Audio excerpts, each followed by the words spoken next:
Está em Lucas, capítulo de número 15, a partir do verso número 11, que diz assim: E disse: Um certo homem tinha 2 filhos, e o mais moço deles disse ao seu pai: Pai, dá-me a parte dos bens que me pertencem. E ele repartiu por eles a herança. E poucos dias depois, o filho mais novo juntou tudo, partiu para uma terra longínqua, e ali desperdiçou seus bens, vivendo dissolutamente. E havendo ele gasto tudo, houve uma grande fome naquela terra, e começou a padecer necessidades. E foi-se chegou a um dos cidadãos daquela terra, o qual o enviou para os seus campos a apacentar porcos, e desejava encher o seu estômago com as bolotas que os porcos comiam, mas ninguém lhe dava nada. E tomando em si, disse: Quantos jornaleiros do meu pai têm abundância de pão, e eu aqui pereço de fome? Levantar-me-ei e irei ter com meu pai, e dir-lhe-ei: Pai, pequei contra o céu e perante ti, já não sou digno de ser chamado teu filho. Faze-me como um dos teus jornaleiros. E levantando-se foi para o seu pai. E quando ainda estava longe, viu o seu pai, e se moveu de íntima compaixão. E correndo, lançou-lhe ao pescoço e o beijou. Queridos, presta atenção nessa mensagem a partir desse momento, que ela é riquíssima. Ela é riquíssima de lições. Ela vem falar ao nosso coração de uma forma tremenda, tanto para a mulher, como para o jovem, para o ancião, para aquele que tem mais uma experiência a mais com Deus. Veja que quando eu acabei de ler Lucas 15, de 1 a 7, de 1 a 8. Esse texto está inserido no contexto de Lucas 15. Ele fala de uma parábola que o Senhor Jesus estava ensinando aos discípulos e àqueles que estavam acompanhando. E juntamente com a dracma perdida e a ovelha perdida, o Senhor ele estava falando sobre a importância da convivência familiar. A importância daquele que realmente tem o interesse de viver em unidade, na família, na igreja, uns com os outros. E o Senhor Jesus então, ele ensinava através de parábolas, né? Ele ensinava através de parábolas. E essa parábola, ela é muito conhecida, porque ela fala no profundo. Porque fala de um pai que ele havia 2 filhos, tinha 2 filhos. O mais moço, um dia, chega na presença do pai. Presta atenção nisso aqui, olha que pérola, olha só que pérola que Deus tem para nós. O filho mais moço chega para o pai e fala: Pai, eu quero parte da minha herança. Eu quero parte da minha herança. O filho mais velho, ele estava tranquilo. Mas o filho mais moço, ele chega de uma forma assim, talvez inesperada. Porque na tradição judaica, deixa eu abrir um parênteses aqui. Assim como no nosso país, todo filho mais moço, ele tinha direito da terça parte dos bens do pai e da mãe. Terça parte. O filho mais moço. E também poderia ser concedido antes da morte dos pais. Isso é comum. Mas isso quem decidia não eram os filhos. Quem decidia era o pai. Você está entendendo? Mas aquele filho, ele toma uma iniciativa, talvez rude, inesperada. E todos 3 vai nos mostrar umas lições importantíssimas. Mas a lição do pai é que me chamou a atenção. Porque quando o pai ouve aquele momento ali, ele fica talvez um tanto quanto atônito, surpreso, né? Não porque o filho às vezes estava pedindo algo, porque era de direito do filho, né? Terça parte, mas era de direito do filho mais novo. Mas como ele convivia e ele vivia com o pai e com o irmão, eu imagino que o pai nunca esperava um pedido desses. Mas fato é que o filho chega no pai. E o pai, então, ele simplesmente chama o outro filho. Veja só, ele chama o filho mais velho. E a palavra de Deus fala que ele reparte para ambos. Ele não dá só a terça parte, que era de direito do filho, não. Ele simplesmente ele distribui 50% para cada um. 50%. Mas eu fico aqui entendendo e pensando o quanto que é difícil. Porque aquele pai, certamente ele lutou para que o teu filho tivesse ali, principalmente a rapinha do tacho, né? O mais moço. Ele estava ali e de repente agora o filho chega, inesperadamente. Ele quer o direito, é de direito dele. E o pai, simplesmente, mesmo surpreso, concede aquilo que o filho deu. Agora presta atenção. O pai mandou o filho embora? Não. O pai queria perder o filho? Não. Só que ele cedeu. Ele cedeu ao filho. A primeira aplicação está justamente aqui, queridos. Vai ter momento da nossa vida que Deus vai criar uma situação que nós vai ter que abrir mãos. Nós vamos ter que abrir mão de pessoas que nós amamos. Nós vamos ter que abrir mão de pessoas em que nós confiamos, que nós amamos, que está no nosso convívio, mas simplesmente faz parte da vida. É um momento de particular de cada um. E o pai, às vezes vivendo, ele já tinha vivido aquele momento, simplesmente ele concede aquilo. Por quê?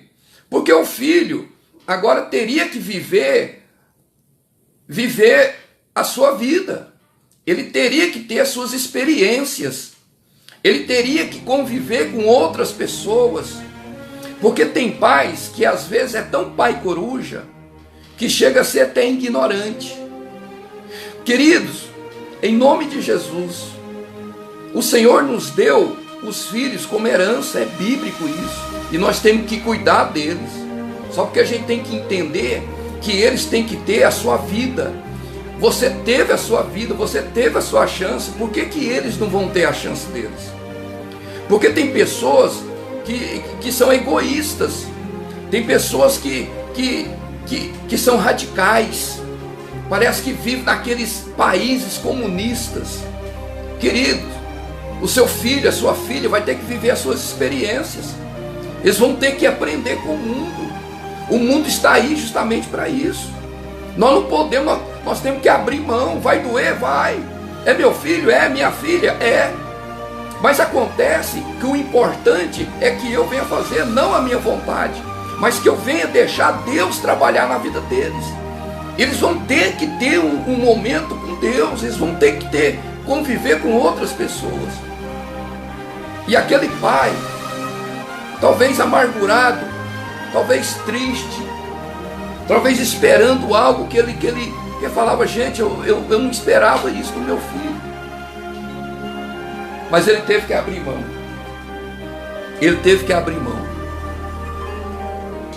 E tem momento na nossa vida que nós vamos ter que abrir mãos. Justamente por amor. Justamente porque nós queremos o melhor para os nossos filhos. A gente quer o melhor das pessoas que nós amamos. São pedaços nossos. Mas nós trouxemos ao mundo mas eles vão ter que viver as suas experiências. E a palavra de Deus fala que ele vai uma terra longínqua, talvez ali na Alexandria, cidade de Corinto, talvez a própria Babilônia. Eram as mega cidades da época, as capitais enormes, porque ele queria ir para bem longe do Pai, ele queria ir para bem longe de Deus. Ele não queria mais aquela vida, ele queria agora novos horizontes. Agora presta atenção, o filho mais velho, ele pegou a herança dele, da mesma forma que o filho mais moço pegou a herança. E interessante que o filho mais velho, ele pega a herança, só que ele fica na casa do pai. Você está entendendo? É a mesma coisa de falar assim: pai, eu não abro mão da minha bênção, eu não abro mão da minha vitória, eu não abro mão do que me pertence, mas também eu não abro mão da tua presença, porque eu não vou sair, porque a essência da minha vida é estar na tua presença, meu Pai. Oh, glória a Deus! É esse tipo de filhos que o mundo, esse tipo de filhos que Deus quer tirar do mundo e colocar. Hoje dentro das igrejas as pessoas só querem o abençoador, aliás, só quer a bênção e esquece do abençoador. As pessoas não querem mais renúncia, as pessoas não querem mais um comprometimento com Deus. As pessoas simplesmente, elas querem viver da maneira delas. E aquele filho mais velho, ele nos dá uma grande lição. Olha, pai, eu vou pegar o que é meu. Eu não abro mão da vitória, eu não abro mão da herança, eu não abro mão da bênção, mas eu não abro mão da tua essência, eu não abro mão de estar na tua presença, eu não abro mão de estar na tua casa, eu não abro mão de estar servindo ao Senhor, porque a essência, a alegria não é herança, mas a alegria maior é de estar na tua presença. Oh, aleluia! Super diferente do filho mais moço. E o filho mais moço vai embora.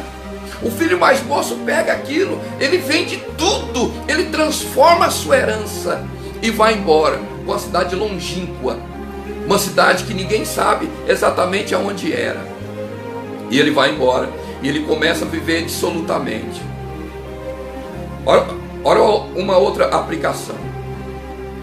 Presta atenção, filho. Aquilo que o pai te deu, a herança que chegou na tua mão, foi suada, foi chorada, foi conquistada, mas o pai abriu mão da herança para o seu filho. Mas acontece que tem muitos filhos que não dão exemplo. Tem muitos filhos por aí que não são gratos, não vê o exemplo do pai, não vê o exemplo da mãe. E tudo aquilo que o pai deu, tudo aquilo que o pai conquistou, ele simplesmente vai entregar na mão do inimigo. Simplesmente ele vai buscar as suas paixões. Queridos, por isso que a gente tem que abrir mão. Aquele filho pródigo já estava na mente dele de ir embora. A herança foi só mais uma razão. A herança foi mais uma desculpa.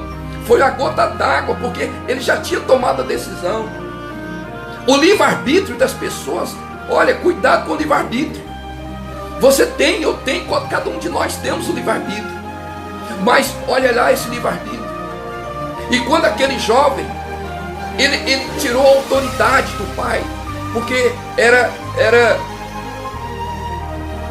dele a herança, só porque é de direito dele, depois que o pai falecesse. Mas não, foi a mesma coisa dele, não reconheceu a autoridade do pai. Ele pegou a herança em vida. Olha que tristeza para um pai. Quantas vezes as pessoas falam só nas mães, louvado seja o Senhor por isso. Ai de nós se não fossem as mulheres. Mas e os pais? Os pais que trazem o pão de cada dia para o lar, os pais que sacrificam, os pais que assumem, ou deveria de assumir, a maior parte das despesas. A autoridade que está na casa é do pai. Quando o pai não está, parece que tudo é tranquilo, mas com a presença do pai já é diferente, porque tem autoridade, né? Não é que tem um filho, é porque é bíblico. O cabeça é o varão, é o homem. É bíblico isso. E muitas vezes, aquele pai agora, talvez triste, talvez ali desfalecido, o próprio filho tira a autoridade dele e vai embora. Mas ele tem um consolo do filho mais velho, que ficou com ele. É o que nós temos que fazer. Pega a sua herança, pega a tua bênção, mas continua com o pai. Continua na presença do pai, continua honrando o seu pai, continua ajudando o seu pai. E isso é para nós, os cristãos que estamos na igreja, para os nossos filhos, para nós que somos filhos também. E muitas vezes somos falhos nisso, querido. Muitas vezes a gente paga um preço alto por causa disso, porque nós somos infiéis. Infiéis com os pais, infiéis com Deus, infiéis com tudo, infiéis com os filhos e vice-versa. A palavra de Deus fala que aquele filho mais moço, ele vai embora. E quando ele vai embora, ele entrega tudo na mão de Satanás. Porque ali agora ia rolar certamente o que rola por aí nos nossos dias de hoje. Drogas, jogos, jogatinas, mulheres, e aí vai a lista. Pessoas que não valorizam mais a herança que o pai, com tanto sacrifício, deu para ele em vida. E deu mais do que o necessário, deu mais do que o de direito. Porque no caso do filho mais moço, era só a terça parte. E ele deu igualmente para os dois. E a palavra de Deus fala que ele viveu, ele foi gastando. Da onde tira e não põe, a tendência é acabar. É por isso que a nossa vida tem que ser cheia de oração, tem que ser cheio de alegria, tem que ser cheio de comunhão. Porque se a gente não busca, se a gente não deposita, se a gente não se entrega, aquilo vai acabando, a gente vai se esvaziando, a gente vai deixando de viver, a gente vai reclamando, a gente vai murmurando, a gente só vai fazendo aquilo que entristece Deus. A alegria do Senhor é nossa força, mas tem tanta gente aí murmurando, reclamando, deixando, perdendo força, não jejuma, não busca, não ora, não lê Bíblia, não faz a obra de Deus, não evangeliza, não vai nos hospitais, não vai nos asilos. Você está fraco, você vai morrer, meu querido. E justamente a herança que nós temos é colocar cada dia, é fortificar a cada dia. Foi ao contrário daquele jovem, ele só foi gastando absolutamente. O que é isso? É gastar, é jogar fora, é desperdiçar, é deixar. Mas chega um certo dia que ele tem que voltar. Ele tem que voltar. E quando ele chega na região, ele chega agora uma nova criatura. Porque o mundo ensinou ele. O mundo realmente mostrou aonde era o lugar dele. Ele teve que voltar. O seu filho vai voltar um dia. A sua filha vai voltar. Mas deixa viver. Deixa ter as experiências deles. Ora por eles. É a obrigação de cada um. Mas se você colocou na mão de Deus, deixa Deus trabalhar. Tem gente que ora confia, ora desconfia. Eu entreguei nas mãos de Deus, mas está sempre ali, está sempre ajudando do que você não deve, está sempre colocando a mão aonde o Senhor tem que colocar, é a mão dele. Tem pessoas que não aprendem por causa disso. A culpa é sua, pai, a culpa é sua, mãe. A gente tem que deixar Deus operar. Se você entregou os seus filhos, a sua família, seja o que for, nas mãos de Deus, descansa em Deus. Faça como o salmista falou. Esperei com paciência no Senhor, Ele se inclinou para mim e ouviu o meu clamor. Entrega ao Senhor, descansa no Senhor, confia nele e Ele tudo fará. Mais uma vez, o salmista nos falando. Não, mas tem pessoas que querem fazer por conta própria. Estão pagando o preço e vão pagar o preço o resto da sua vida. Mas aquele jovem, ele volta. Porque o pai, por mais que ele amava, ele não foi atrás. Por mais que ele amava, ele deixou Deus trabalhar. Por mais que ele amava, ele entregou. Por mais que ele amava, ele deixou o trabalhar de Deus. Ele simplesmente não ficou. Como é que você está, filhinho? Como é que você está? Eu vou mandar tanto. Eu vou fazer isso. Amém. Se você tem condição de fazer, faça. Mas se você entregou nas mãos de Deus, por que você está tirando a mão de Deus então? Por que você entregou? Se é você que está ajudando, é você que está indo atrás, é você que está atrapalhando o trabalhar de Deus. Você já pensou nisso, já, queridos? E aquele jovem, ele volta, porque ele aprendeu a lição. E quando ele aprende a lição, a terceira aplicação está justamente aqui. Ele chega ali e um dono de uma fazenda representando Satanás, porque aquele homem é um demoniado, irmãos. Aquele homem é um capetado. Porque quando aquele moço chega ali, ele vai dar a ele um emprego. Qual é o emprego? O pior dos empregos na época lá da Palestina: apacentar porcos. Queridos, cuidado. Nem toda porta que se abre é Deus que abre. Mas também nem toda porta que fecha é o diabo que está fechando. Cuidado com isso. Na sua necessidade, o inimigo vai aproveitar. E quando aquele jovem chega agora arrebentado, ele chega agora precisando de um abraço, não, ele vai apacentar porcos. Cuidado com as portas que não é de Deus. Tem pessoas entrando em portas aí, depois estão chorando. Está entrando em casamento que não era de Deus, está entrando em emprego que não é de Deus, está entrando em ministério que não é de Deus, está ocupando pastas em igreja, departamento que não era ainda de Deus, e vão sofrer, porque não é porta que Deus abriu, foi porta que o homem abriu. Esse endemoniado desse cara aqui abriu essa porta. Você acha que é porta de Deus? A palavra de Deus fala que as coisas de Deus nunca acrescentam dores. Você vai sentir paz no coração, alegria, né? Você vai sentir tranquilidade. Se você está passando dificuldade no casamento, só chora no casamento, olha, presta atenção, foi Deus que deu esse casamento. Se você está passando dificuldade por aquilo outro, foi Deus que te colocou lá.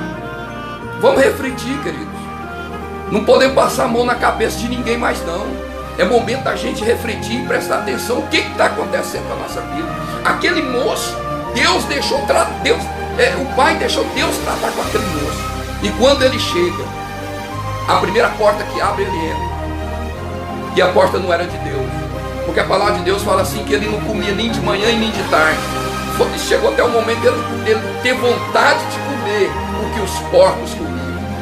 Nem comida aquele patrão era suficiente de dar para aquele moço. Queridos, tem momento na nossa vida que a gente tem que olhar como é que está a minha vida. Se eu estou na presença de Deus, se eu estou fazendo a minha vontade ou a vontade de Satanás, se eu estou fazendo a vontade de Deus ou a minha vontade, aonde eu estou entrando, o que é que eu estou fazendo, por que é que eu estou passando necessidade. Vamos fazer um auto-reflexo. É ano novo, o ano mudou. Não, irmão, não é o ano que tem que mudar não. Quem tem que mudar é eu, quem tem que mudar é você, quem tem que mudar é nós temos que tomar vergonha na cara, irmão. Vamos falar o vocabulário, vamos tomar vergonha na cara, vamos olhar o que nós temos, o porquê que nós não estamos o suficiente alegres, porque que só tem prova. As provas vêm, tudo bem, mas tem gente que não sai, irmão. Tem gente que fica 10, 15, 20, 30 anos na prova. É momentos, irmãos. É momento da gente ver qual porta que nós entramos. Será que foi de Deus? O porquê desse sofrimento? O porquê dessa necessidade? E a palavra de Deus fala que aquele homem, aquele moço, depois de sofrer, de Deus trabalhar nele, ele começou agora, louvado seja Deus, a enxergar verdadeiramente. E ele falou, até os empregados do meu pai come melhor do que eu, aonde eu cheguei. Tá vendo, irmão? A importância da gente deixar Deus trabalhar nos nossos filhos. A importância, né? Não põe a sua mão não, deixa Deus tratar, querido. Ora a Deus, continua dando a orientação, né? Liga, faz alguma coisa, mas não impede não. Sabe, não intervém no trabalhar de Deus não. Quanto você mais intervém, mais vai prolongar o sofrimento dele. Deus não vai trabalhar enquanto você não confiar totalmente não. E aquele jovem, ele aprendeu. Falou, o que eu fui fazer? O que eu estou fazendo aqui no meio desses porcos? O que a gente está fazendo no meio dessa situação complicada? Você já parou, já fez essa pergunta? Aquele moço fez. Os empregados do meu pai estão vivendo melhor do que eu. Agora eu aqui que tem direito, estou aqui com os porcos. Será que você está com os porcos ou você está com o pai? E aí de repente, sabe uma coisa? Olha, irmão, olha a mudança verdadeira. Olha o convívio. Olha o que a situação faz quando a gente deixa Deus trabalhar. Aquele jovem falou assim: eu vou agora. Eu vou na presença do meu pai. Eu vou pedir perdão para ele. Eu sei que eu errei. Eu aprendi a lição. E eu vou lá. Oh, glória a Deus. E ele vai ao encontro do pai. E quando ele chega, o pai coloca 3 coisas nele. Primeiro, a veste. Precisamos trocar nossas vestes. As vestes, de caminhada em caminhada, vai se manchando, vai sujando, vai ficando rotas, vai ficando amarrotadas. O pai coloca as vestes, depois coloca a sandália nos pés. Ó, cuidado, vou colocar a sandália nos seus pés. Ou seja, você é bem-vindo. Eu quero que você ande agora na minha presença. Eu quero que você ande agora segundo os meus passos. Agora não é você que vai andar, é eu que vou cuidar de você. E por último ele deu um anel, colocou um anel no dedo dele. Autoridade. Meu filho, isso que é para demonstrar o quanto que eu te amo, para demonstrar o meu perdão, para esquecer tudo aquilo que passou, porque agora é uma nova vida. É mesmo quando o pai falar assim: eu faço uma nova aliança com você. E é o que o Senhor quer de cada um de nós, que nós tenhamos realmente a disposição a aprender cada dia com o nosso Deus, o nosso pai. Esse pai representa Deus, o filho pródigo e o filho mais velho também é cada um de nós. Nós temos que reconhecer aonde nós estamos, o que nós estamos fazendo, e se realmente aonde nós estamos na porta que foi Deus que abriu. Porque se não for, meu querido, é melhor você correr fora. Volta para casa do papai. O papai tem veste nova para você. O papai tem sandália para você, aleluia. O papai tem anel novo para você, aleluia. Deus tem restauração na tua vida, no teu casamento, no teu trabalho, no teu ministério. Mas você tem que fazer como esse filho pródigo. Você que tem que aprender, você que tem que tomar uma atitude, você tem que olhar para você e você volta correndo para a casa do pai. Porque quando ele chegou lá, o pai poderia muito bem virar as costas, igual muitos pais irresponsáveis estão fazendo com seus filhos. Não façam isso. Em nome de Jesus, abraça seu filho, abraça sua filha, porque o Senhor quer te abraçar também.